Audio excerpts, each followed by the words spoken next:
Ladies and gentlemen, I want to thank you for letting me here today at your Gold Belt Firefighters Association, and I personally want to thank you for the job that you do. It's very dangerous. And I want to tell you a little story. About 4 years ago, I was sitting at home in front of the TV and I was watching the news program. And if you give me a few minutes, I'll explain to you how this rolls into you. In this TV program, this news special, it's about 8 minutes long. They were showing people passing stop school buses while the stop arm was out and children were getting out. And they were actually getting the children and they were going down to the ground like dogs, knocking them in the ditches. Then they went to the program inside the hospital where the children were all bandaged up. Some were bruised, but a lot more of them was hurt. Now this happens 4,000 times a year. 9 children a year die. I couldn't live with that. Later, they showed people passing the stop school buses, and when they pulled them over, the people that didn't hit a child, they asked them, "Why did you do that?" "Well, I didn't see the big yellow thing." "Well, I saw it, but it was too late." One gentleman, he said, "Well, I saw the bus, it was too late, but I make my children look both ways. The average age of the child is 7 years old. 23 children tomorrow are going to get hit." I couldn't live with that. If somebody gave me a video of my child being hit and killed him, and he told me that I taught my children to look both ways and I should have, my friends, I'll go to jail. It's as simple as that. So I decided to try to do something about it. I called this mother, and this is her 5 daughters. I cut this dash out of the little Dodge Caravan. And everything you see here today is already installed in every vehicle that's running up and down the road that's being built today. Everything. With the exception of a very inexpensive little part that I put in there. This represents the school bus. So what happens is, when the school bus drops its arm out, it simply sends a signal to mother. Daughter 1 drives a school bus. And now you know the school bus is there. You've got a warning. Don't pass that school bus. When the stop arm comes in, the signal simply goes away. So you've got a warning now in your dash for very few dollars. Very few dollars.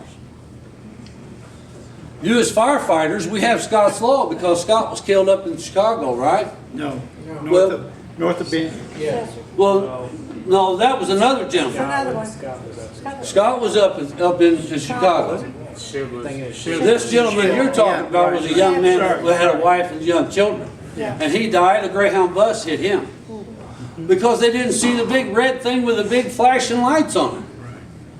Well, what if when you turned on your flashers on your fire trucks, driver alert. you've got a signal broadcast and everybody receives it saying there's a fire truck in the area. Now this device can go from absolute 0 out to 10 miles. These are set for about a quarter mile. When you turn your flashers or your red lights off, that signal simply goes away. But if you've got your lights on, you want to be seen. But people aren't seeing the big red fire trucks for whatever reason. I guess they got their phones in their hand, or they're paying more attention to what else is going on. Well, let's see what else this little device can do. I did it for the school buses, but you were included. That works for, it is what I tell it is. That could be an ambulance, or that could be a police officer. When a police officer turns on his lights, he does that because he wants to be seen. They put in a very expensive system over here in Marion. When they turn their lights on, the lights actually signal to the other traffic lights, telling them to turn to green so they can blow through them without chances of getting killed, like that gentleman over there in Carbondale. He blew through that light and he got T-boned. So I try to prevent that. Well, how about trains? Trains are another big issue. Over in Carbondale again, we have one set of tracks that people cross. Most recently, we lost a young man, 18 years old. But the car before that at the same railroad tracks got cut completely in half. That lady lived, thank God. But what if you put this up there on the crossing, and instead of $250,000 for gates and lights, Driver alert. You get that. You get a warning saying that there's a train about to cross that Watch unguarded for railroad unguarded crossing. tracks.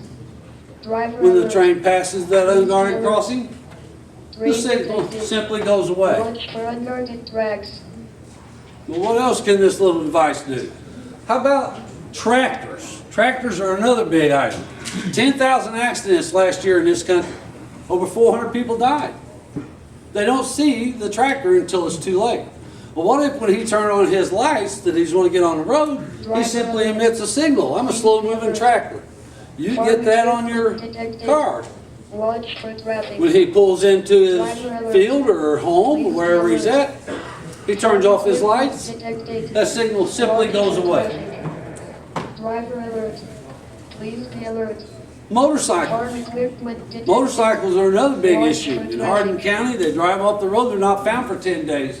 When you find them, it's too late. I lost a good friend, Pee Wee Land. Drove off a curve out here and he was gone for 2 weeks. No one knew where he was. He was lost. Well, today's motorcycles has what's called a lay-down switch on it. Most of them, the big bikes. When you lay it down, it kills the engine. Well, what happened if you was to put this in there and it activated Driver this? alert. Please There's a be alert. motorcycle accident ahead. Motorcycle accident detected. If you drove by and you received that signal and you drove out of it, would you not turn around and go back and look for somebody maybe that's off that you didn't see? Motorcycle accident detected. It's very easy. Watch for accidents. So Driver alert. that's how the system works. That's mother and her 5 daughters. Motorcycle accident detected. Watch for But accidents. just to give you a little bit better idea, these are the stepdaughters. Alert. Motorcycle accident detected. Watch for These work on a accidents. different frequency than these, so I was testing frequencies.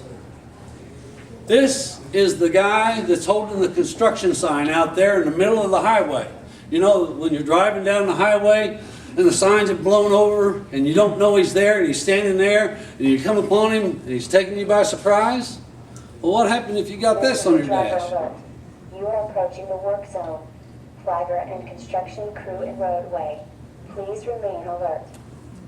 When you pass him, This the is a driver signal alert. simply goes away. You are approaching the work zone. Flagger and construction crew and roadway. Please remain alert. Or it could be a school bus. This is a driver alert. Watch for school buses and children in the area. Please be alert. The folks, these things can work anywhere you want to put them. If you got a stop sign people keep blowing and there's lots of accidents, you can put one there. If you got a dead end road, people keep driving through and killing themselves, hitting roads or whatnot, or trees or whatnot, you put one there. It works, and it works very well. And it only costs a few bucks. Just a few bucks. If the automobile industry would install that little programming and it's up and running. That's how it works. And it's real easy to put in any vehicle. I've made these. This is a prototype, but the actual device would only be about the size of a deck of cards. You simply plug it in to a power point on your car, lay it on your dash. This device has 3 switches in it. One is a gyro. It knows when it goes tumbling. The second one is an impact switch, not unlike the impact switch that when your car gets hit and it sets off the airbag. The third one is a sound switch because your airbags go off to the tune of about 165 decibels. That's like taking a 44 Magnum and put it up here to your ear.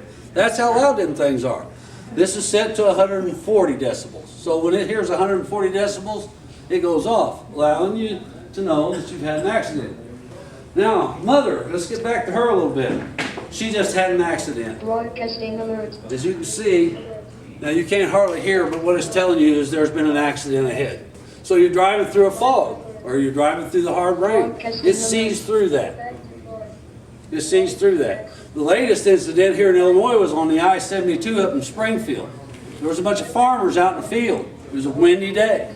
And they created such a dust storm that you couldn't see. But people don't slow down. They drive 70 miles an hour right straight through that dust. As a result, 40 cars piled up. One person died. Lots of injuries. I don't know what that cost. I don't know what it costs for the firefighters to go into something like that. Or a storm, or whatever it is. That you have to go out there and get them people out. But I'm sure it's expensive and it's highly dangerous. That makes your job dangerous. So when you turn your lights on, wouldn't it be nice to know that everybody around you is getting a signal saying, hey, you know, we're here. Be careful, please don't run over us. So that's how it works. Flashing alert. And I'm going to ask you one question. That's the end of my presentation. My company is CAB Innovations. That is my logo. And I want to ask you all one question. Do you believe, any of you, that if any of this was put into service today, would it save a life? Just one. I believe it has the ability to save thousands. The problems that I've talked to you here tonight about aren't just right here in America. They're around the world. The whole world has the same problems, the exact same problems. Now maybe it doesn't need to go a quarter mile. Maybe it needs to go a mile. That's really not my decision. Maybe it doesn't need to say that there was an accident. But the GPS systems in the car could actually broadcast that and show you exactly where the incident is. It's a pretty simple thing. How about an autonomous vehicle? You're supposed to be able to get in that and tell it where you want to go and go on down the road and look at your phone while you're doing it. But if you do today, well, man, you can't do that today because it ran over somebody. Right? Well, if I buy an autonomous vehicle and I get in the back seat of it and I'm playing checkers with my children and I tell it to go to Paducah, I want to know that there's a school bus. I want it to know there's a school bus. I don't want to run over them children. Can I trust that? I don't know. It would be easy for them to put this system in the algorithm of the vehicle, and then it would know. It would know there's a train. It would know there's a cop. It would know there's an EMS. That's how it works. So that brings to close to my little demonstration, and if you've got any questions, I'll be glad to answer them. You can fact check me. It's easy. Just pull up tractors. You'll find out. Construction accidents last year alone in Pennsylvania, 17,000 of them in Pennsylvania alone. So I got mad. I just got mad at the TV. And what led me to believe that I could do this was I traveled the country. I flew all over and I worked as a mechanic in underground and as well on surface equipment. And one day I was coming back from Viburnum, Missouri on Highway 32 between Farmington and I-55, and this was in the mid-90s. That road was very narrow and twisty, turny, and hilly. And I was speeding. I can't lie. I was probably speeding. I wanted to get home to my family. I wanted to see my children play ball. And I had a fuzzbuster, what we call a fuzzbuster, but actually what it is a radar detector on my dash. And I came around a curve and up on a hill, and that thing went balls to the wall. Well, what's the first thing I did? I slammed on my brakes, because why? I didn't want no ticket. I didn't want a ticket. Well, I'm glad I did, because when I got around that curve, there was a car upside down and a woman on my side, and she was crossways in the road. I would have T-boned her and killed her instantly. She later died, but she was pinned in there. She'd hit another car head on, and them folks were dead. And luckily, there was a cop on the other side who either failed to turn off his radar gun or left it on intentionally. Either way, that radar saved my life. Saved that woman's life that day. Folks, I'm going to give you a little radar detector right here today. That's what I've made. So if you have any questions or anybody's got any other ideas, what I've done here is I've taken this and I've shown it to all of Southern Illinois police departments, the chiefs. I've shown it to Mr. Pretty, fire chief here, and I've shown it to Dave Severn, Mike Boss. I took it to Carbondale SIU. They was going to award me $1,150,000 to put it in one vehicle only. Well, I was excited to do that, and then I got to thinking, okay, so we do this. We call up Mr. Toyota, that's who he's going to do it in. And he comes in and he sits down in the dash of his car, and I get back and I push a button and I pull up that screen that he's got hundreds of millions of dollars in development in. And this little country boy from Culp out here has taken over his multi-million-dollar dash. He's not going to be happy about it. He's going to be mad, and it makes it harder to work with people like that. So I elected not to do that. So here today, I have a petition to do a trial in Williamson County. All Williamson County gets them. It'd take 100,000 of them. And I'd like for you folks, if you believe, honestly believe that this might save a life, we'd like to give everybody in Williamson County one. Just give them away. To all the fire, the cops, everybody.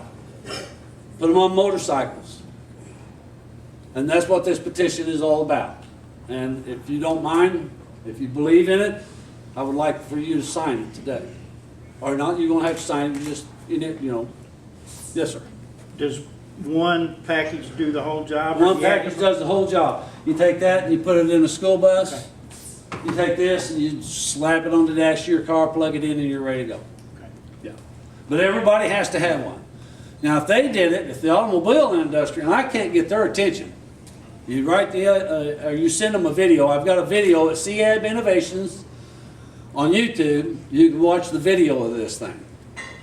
And but I can't get the automobile industry to pay me any attention. I send them all the information, the video, and they send it back and they say, Mr. Elders, if you want us to look at something that you think we ought to have in our car, you have to go through this company here.